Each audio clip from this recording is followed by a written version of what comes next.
Welcome back to NWA 3D Tutorials with Michael. Today we're going to cover the installation of Cura and the basic settings for the A5 printer. So when you're first presented with a screen, we can go ahead and select from Add Printer and choose Custom and enable the printer name to be NWA 3D A5. Now go ahead and click on Add Printer. We'll see our machine settings open up, and we can select here the width, depth, and height of our printer. We're going to change the X from 100 to 125. Y to 150, and we're going to leave the Z at 100. Next, we have the G-code flavor, and we want to change that from Marlin to RepRap. Now next, we want to click in the left top of Extruder 1, and then select the material diameter from 2.85 to 1.75. Go ahead and click Finish in the bottom right, and then we can see that we have our basic interface. Now we want to make sure that we're on Custom for print setup, and that our material is PLA in the top right.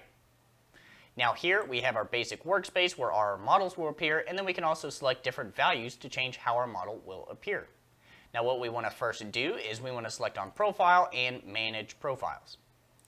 We're going to load in a new profile by clicking on Import, and then selecting it from our SD card.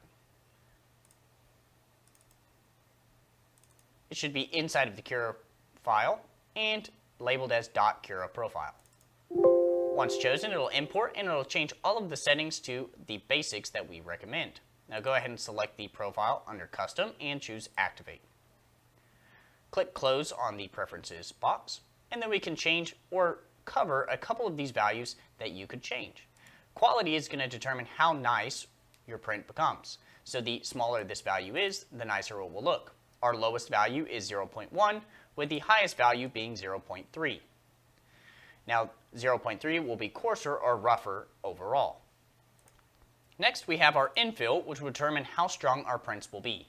This value can range anywhere from 5 to 35% is a good area. Now it's going to print a grid-like structure, and it should provide quite a bit of support at 20%, so I'm going to leave it there. Next we have our speed. We can change our speed to be lower to increase quality, or make it higher in order to maybe result in defects or issues with our print, as 50 is our base recommended speed. Next we have support, and support's going to enable us to print complex structures or things with overhangs. Now for this example, I'm going to leave support on. If you don't need it, make sure you disable it to save time and plastic. Next we have build plate adhesion. This allows us to stick better to the plate. The skirt is going to prime the nozzle, while the brim would create a suction cup effect to improve adhesion. I'm going to leave it on skirt as we won't need it for this model. I'm going to load a model by clicking in the top left-hand corner of Open File, and then select from the SD card in the STL Files folder. Now I'm going to choose the Snap Fit Sphere, and it will load into my workspace. For camera controls, we can right-click to rotate, hold down Shift and right-click to pan, and then zoom in and out with the scroll wheel or trackpad. In order to enable the options here on the left-hand side, first left-click a model, and it'll enable us to move, scale, or rotate the object. For this instance, I'm going to move the object more towards the front corner of the printer, and then also select the scale to be 125 to make it a little bit larger. And then I'm going to actually rotate this model, as it would print best for its orientation on the flat side of the hemisphere. So when I choose Rotate, I'm going to move to the side and make sure the red circle is flat. Left click, hold, and drag until 90 degrees.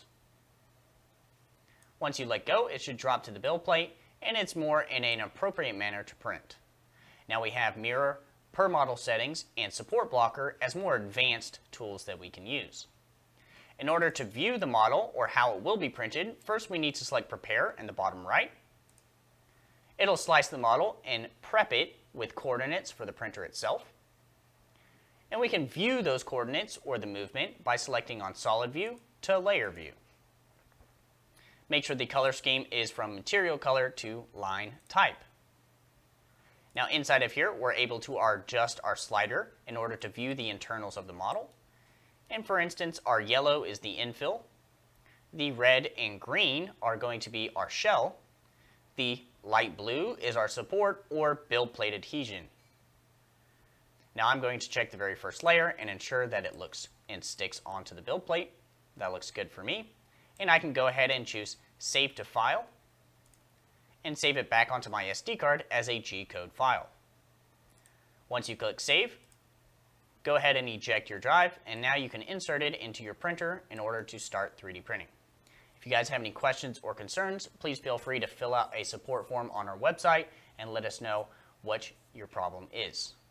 Thanks, and have a good evening.